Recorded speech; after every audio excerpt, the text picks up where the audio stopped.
Thank you, Adam, and thank you for that warm welcome, and great to see everyone here. I am so thrilled to be here, and I was talking to my team earlier, which Amy Palmer and Matthew Tarango was joining us, that I'm actually quite nervous and excited coming to this event today. I don't know why. One, I know I'm nervous about it because I know so many of you, and that's a good thing, because I want to put the best site, in front of you all, because you all have been, a great supporter as the state, in bargaining on the whole technology transformation in the last few years. And the exciting part of it is I get to be on a panel later on with all my former bosses. Michael Welkeny, who is already here, let's give him a big round of applause. He's really the one that, opened up the opportunity for me when I had the opportunity to work for him back at Cal HHS as part of the OSI team. And then I do not know if Maribel Badger, I don't think she's here yet. Maribel Badger, another individual, requires no introduction. She was the first inaugural Secretary for Government Operations. Definitely left a huge, big shoes for me to fill in, after Yolanda Richardson being the second. And of course, Keely Bosler, which I don't know, the multiple hat that she's been wearing from both the Brown administration as well as with Governor Newsom's administration, that she's going to be moderating a panel that not only the three of us, but we also have Steve Gorton, which is also my buddy in the state transformation. That panel starts at 3:15, and Bill, how am I doing? And Adam, is a little bit of a public announcement. Make sure that you stay here for the 3:15 panel, because I promise you it would be a very, very robust conversation. But that's the exciting part. I feel like maybe that's the nervousness too, that I feel like I can get to as a reunion to many of the people that I look up to as my career develops throughout the year. So yes, I'm here as my new hat, Secretary of Government Operations, and many of you know that I was appointed to that role in March of 2022 by Governor Newsom. That really, as a I don't know whether it's a reset is the right word, or it's the fact that it's a new phase as the administration really come out of this constant emergency response. We mentioned COVID, there was wildfire, there was flooding, you name it. And it was really the first 4 years of Governor Newsom's administration, a lot of time was immersed in the various type of emergency. As I was asked to step in the role in 2022, there was a clear direction that was set out by him, is as much as we have to continue to respond to the various uncertainties in California, many due to the natural disaster that is going on, we can never forget the strategic focus that the state of California need to play. And we are very fortunate to have a governor that is very innovative, very creative, and very, very much wanting to make sure the state of California stay in a leadership role when it comes to technology. And we also have a governor that whenever he can, he'll pull me aside and asking all of the questions on what is the latest, what's going on, aside from the fact that he himself are talking to a lot of his network about what is going on. And yes, generative AI, I know we cannot make today's forum all about generative AI, but generative AI, Adam, I promise, I'll talk about other stuff too. But generative AI is one of his latest assignment to our agency to lead the state of California to make sure that we, as the state of California, continue to forge ahead, not only to demonstrate our interest and our investment in generative AI, but do it in a responsible manner, that we wanted to do all of the proof of concept, all the pilots, taking into consideration all of the security, the data privacy, the equitable distribution of what this technology can bring in helping the state of California to make sure that we can provide the best public service that we can to Californians. And in doing so, we are partnering with many of the departments, and many of those are within the portfolio of government operations, such as Cal HR, Department of General Services, on the training, the procurement, and of course, Department of Technology and the Office of Data and Innovation. I think The team for ODIs are here today. I know CDT have a conflict of their schedule. Unfortunately, they're not beat me here, but I'm sort of can represent CDT in a way since I was a former director. So yes, all of our major departments within the GovOps are here working much in a very, very collaborative way in managing what is our posture when it comes to generative AI exploration.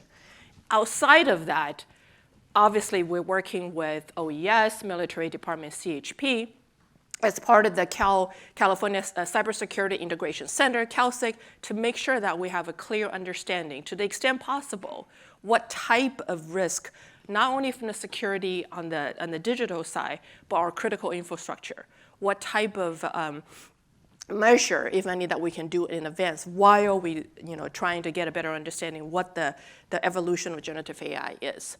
And last, but to me, it is the most important part, and is in partnership with both CalHR, focusing on state workforce, as well as the labor agency working on the workforce of the state of California, making sure that we have a foresight looking to how does the generative AI would potentially change what our career development landscape look like, so that therefore we are partnering with our leading academia, Stanford and UC Berkeley, and many of their colleagues to trying to have a better understanding in terms of what the curriculum development, what the skill development ought to be for futures to come. And if we need to apply that early on to the state workforce, as well as working with the school in developing all that, that is our responsible manner, that making sure that our workforce are as responsible as we can as what this new technology or generative AI will bring. Now you might say, AI in general is not new. You're right, AI in general is not new. Many of the tools that we use today, we already have access to AI. But generative AI is something that really changes the conversation. And that is the focus of our executive order, which the first deliverable was published. I hope you have read it. Raise your hand if you have. Oh my goodness, thank you. Thank you. Due to many hard work that Amy Palmer and Matthew here, my goodness, the long hours they have to put in, that we have to deliver a first deliverable in 60 days after the executive order, really talk about some potential beneficial use the state of California is looking at, as well as the risk that comes along and the differentiation between the general, or we call it conventional AI, to generative AI. I'm also happy to report in the mix of developing the first deliverable with many more to come, including in January timeframe, we will have a procurement guideline, a use guideline, and training guideline, all those coming up, leading up to a sandbox environment that we're going to be setting up in March with a few proof of concept that we're going to be doing. I'm also happy to report, I hope I'm not giving too much away here, that the Cal HHS, along with 2 other major agencies in the administration, will join the proof of concept as our initial pilot. So for that, let's give a round of applause to Adam, because as they're coming out with their strategic plan, as Dr. Galley is such a advocate of utilization of generative AI, we have been in a lot of conversation of what these potential proof of concept to be. So stay tuned for that procurement coming up soon. Speaking of procurement, one of the things that we are probably going to talk a little bit more during our panel, as well as many of you are interested, is how does procurement modernization going in the state of California, right? We started down the journey of looking at agile development, looking at modular, looking at making sure that we provide procurement opportunity to a lot more diverse group of industry partners. At the same time, making sure that the scope and the involvement and the accountability, and I'm using that word very seriously, the accountability of the state of California are being held in terms of all role in delivering ultimate services. One of those procurements, which we will be using for the generative AI's proof of concept, is the request for innovative idea, which is RFI Square. And that was a particular procurement method that was brought forward by Governor himself based on the experience that he had when he was with the city of San Francisco. And one of those individuals at the early stage of implementing RFI Square, Marlon, is sitting in the audience today. The fact that he's still willing to come back and talk to us about it, that's a good thing, that he's not completely burned out about all of that. But we started that right before the pandemic. Throughout the pandemic, which we're going to talk about more, how do we utilize this type of innovative procurement to reach the solution that the state is looking for?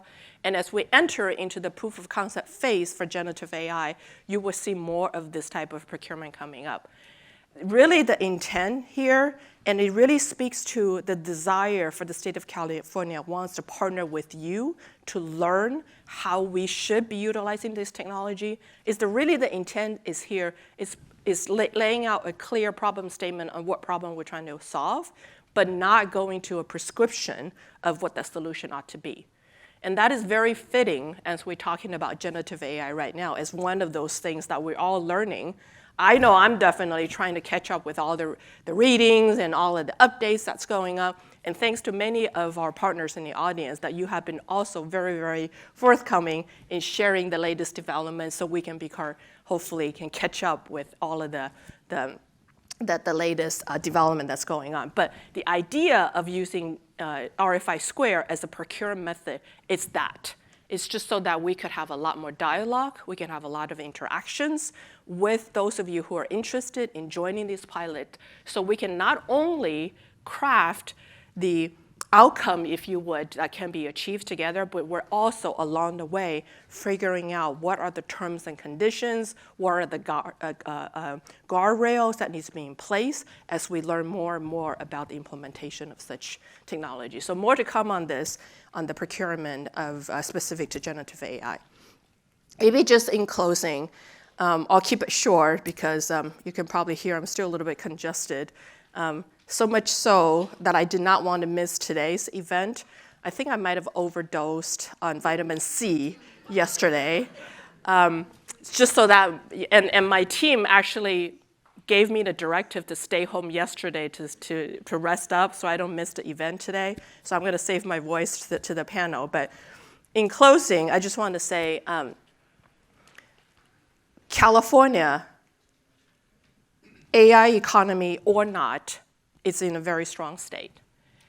And our governor, it's a very, very innovative and visionary, innovative thinker, a visionary.